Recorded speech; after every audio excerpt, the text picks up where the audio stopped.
ಜಮಿ ಅವರಿಂದ ಜಮಫೆ ಇನ್ನಿಂಗ್ಸ್ ನೋಡಿ ಯಾವ ತರ ಇತ್ತು ಜರ್ನಿ ಇವ್ರದ್ದು. ನಂಬರ್ 5 ಅಲ್ಲಿ ನೀವು ಆಡ್ತೀರಾ ಈ ವರ್ಲ್ಡ್ ಕಪ್ ಅಲ್ಲಿ ಅಂತ ಒಂದ್ ರೋಲ್ ಕೊಟ್ಟಿದ್ರು ಅವ್ರಿಗೆ.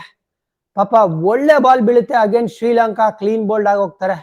ಅದಾದ್ಮೇಲಿಂದ ಆರಂಭ ಬರುತ್ತೆ ಬಟ್ ಬಿಗ್ ಇನ್ನಿಂಗ್ ಬರೋದಿಲ್ಲ. ಆಮೇಲೆ ಮತ್ತೊಮ್ಮೆ ಸ್ವೀಪ್ ಹೊಡಿಯಕ್ ಹೋಗಿ ಔಟ್ ಆಗಿ ಹೋಗ್ತಾರೆ. 11 ನಿಂದ ಸ್ಥಾನನ ಕಳ್ಕೊತಾರೆ. ಅವ್ರು ಹೇಳ್ತಾರೆ ಪೋಸ್ಟ್ ಮ್ಯಾಚ್ ಇಂಟರ್ವ್ಯೂಲಿ, ನಾನು ಇಡೀ ಟೂರ್ನಮೆಂಟ್ ಅಲ್ಲಿ ಎವ್ರಿ ಡೇ ಅಳ್ತಾ ಇದ್ದೆ ನಾನು ಅಂತ. ಯಾಕಂದ್ರೆ ಸಾಕಷ್ಟು ಕಷ್ಟಪಟ್ಟು ಈ ಟೂರ್ನಮೆಂಟ್ ಅಲ್ಲಿ ಒಂದು ಸೆಲೆಕ್ಟ್ ಆಗಿರೋದು. ಯಾಕಂದ್ರೆ ನಿಮ್ ಜ್ಞಾಪಕ ಇದ್ರೆ 2022ಲಿ ಇವ್ರು ಸೆಲೆಕ್ಟ್ ಆಗಿರ್ಲಿಲ್ಲ ಟೀಮ್ ಇಂಡಿಯಾಗೆ, ಮಿಸ್ ಔಟ್ ಆಗ್ಬಿಟ್ಟಿದ್ರು. ಇದು ಅವರ ಫಸ್ಟ್ ವರ್ಲ್ಡ್ ಕಪ್.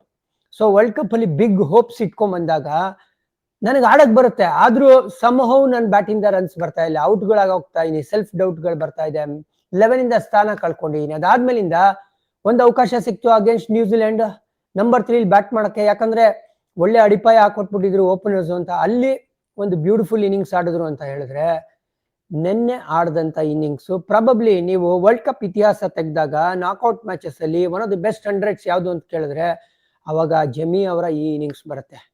ಒಂದ್ ಕಡೆ ದೇವರ ಆಶೀರ್ವಾದ ಕೂಡ ಇತ್ತು ಇವ್ರಿಗೆ ಅಂತ ಅನ್ಸ್ತು. ಯಾಕೆ ಗೊತ್ತಾ, ಆ ಸ್ವೀಪ್ ಹೊಡೆದು ಟಾಪ್ ಎಡ್ಜ್ ಆಗಿ ತುಪ್ಪ ಕ್ಯಾಚ್, ಗ್ಲೌಸ್ ಇದ್ರೂ ಕೂಡ ಕ್ಯಾಚ್ ನ ಮಿಸ್ ಮಾಡ್ಬಿಡ್ತಾರೆ ಅಲೀಸಾ ಹೀಲಿ.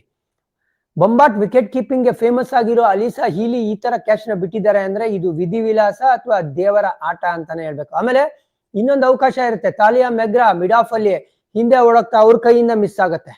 ಜನರಲಿ ನಾವು ಈಸಿ ಕ್ಯಾಚ್ ಗಳನ್ನ ಮಿಸ್ ಮಾಡೋದು ಆಸ್ಟ್ರೇಲಿಯನ್ಸ್ ನೋಡೇ ಇಲ್ಲ, ಅದು ನಿನ್ನೆ ಕಂಡು ಬಂತು. ಮೇ ಬಿ ಆ ಒಂದು ನಾಕ್ಔಟ್ ಮ್ಯಾಚ್ ನ ಪ್ರೆಷರ್ ಕೂಡ ಅವ್ರಿಗಿತ್ತು.